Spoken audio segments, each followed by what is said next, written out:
Hello, folks. This is your boy Quan here, and starting an official episode of Is This Martial Arts Applicable? I've been trying to make it a little bit more short stuff, straight to the point, so bear with me. But for this episode, we're going to be examining, can you be super strong? We're talking like, Baki's level kind of strong, Dragon Ball Z level kind of strong, and, any other superhero kind of strong. Are there such thing as a very strong martial artist? And the answer is yes. But remember, especially in martial arts, you also have to have these skills. You must have the skill and the strength to back it up to make that whole unit super strong. A good example is when you see bodybuilders. Bodybuilders, even though there's a lot of research or talks about bodybuilders like this, bodybuilders like that, in order to move that amount of weight, to build that amount of muscle, takes eventually a lot of strength to get there. But when you see bodybuilders go up against martial artists, it is a whole different story, because they have the strength, they have the possible muscular and strength endurance, but they do not have the skill or the application of that strength. And because of that, most of the time, 90% of the time, bodybuilders will get folded by someone who has even a medium to advanced level of martial arts skill. And they even made it apparent with a old popular MTV show that I remember way back, called Bully Beatdown. It's where some of the bullies that I remember from the couple of those episodes were pretty big, pretty sizable, pretty intimidating. And they went up against someone who was not as big, but had a martial arts record, had a MMA record, kickboxing record, or even a grappling record. And 90% of them from that show mostly got folded. So keep that in mind. But how can you do this? How can you merge the martial arts technique with gaining that super strength that can possibly punch holes through planets, or just to cause supersonic sound barrier breaks? Well, how I see it is you want to boost up your strength and strength endurance with some explosive power exercises, and keep going to class, or at the very least keep mastering your techniques. So a good example that I could say is that do the bench press if you're the bench press guy, but make sure you at least still go into boxing. Make sure you know the bench press. Also work on strength endurance, which means as many reps as possible in a certain amount of time. That's what I want to look for. And then the explosive power component, you want to build, make sure the fast twitch muscles are at an all-time high. In a couple ways, and most of the common ways you can do that is, since we're using push-ups, you do clap push-ups for the explosive power. Now, there are some sources that I'd like to recommend. The two sources that I'm going to name first is Daru Strong. If you look him up on YouTube, it might be Phil Daru or Daru Strong podcast.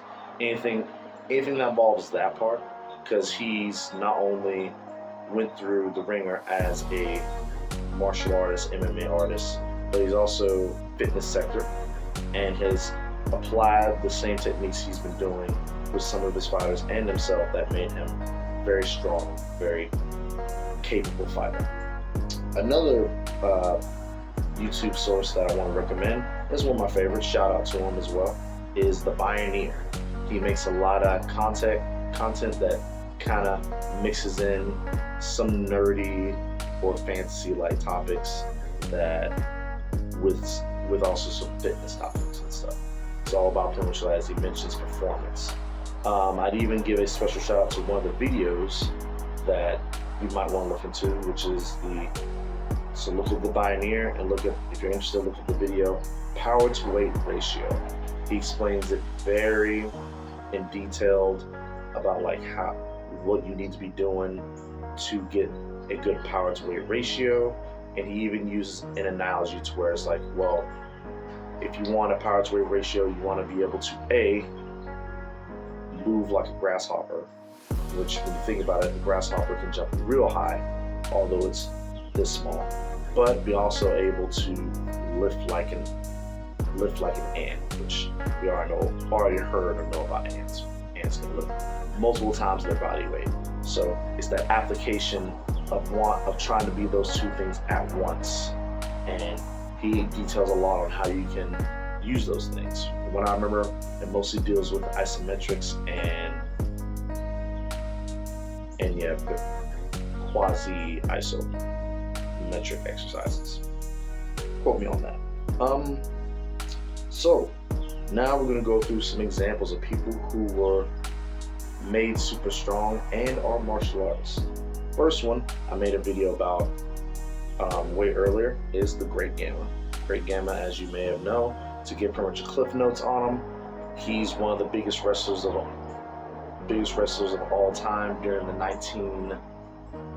early 1900s, and he made that famous by doing almost extensive amounts of Hindu squats and Hindu push-ups while keeping up with a nice exercise regimen and a nice sparring or grappling regimen. Another one, of course, is Bruce Lee, another legendary popular martial artist. If you've seen his video with how he does his 1-inch punch, to where he does it so explosively and sat somebody down, I mean, that's a good show of strength right there. Another famous person is Mike Tyson. Most of his wins were just like due to aggression and being a very strong, very powerful fighter. And he's a good example of that once you apply those. And the last but not least, this goes out to pretty much the karate practitioners, is Mas Oyama, which is a very extreme karate practitioner and was one of the founders of Kyokushin Karate, which is very hard style karate. And he was even nicknamed God Hand because he was literally one of the best and hardest strikers in the game. One of his daily workout routines is that he would bench press 175 pounds close to 200 times daily. With that being said, those are some good examples. I hope you take a lot from this. Please keep in mind that I'll be doing a lot more content like this. I got some other things that I'm working on, whether it be, a story from the Horror by Quan series, pretty much where it's a different amount of stories that deal with horror, a certain amount of horror that I want to get into. And then, of course, I'll still be doing, Becoming a Legend. And then we got this right here. And I'm also doing some wood burning content because it is the season that I really get into wood burning since it's not as hot outside. Hope you have an awesome day. Keep tuned. Deuces.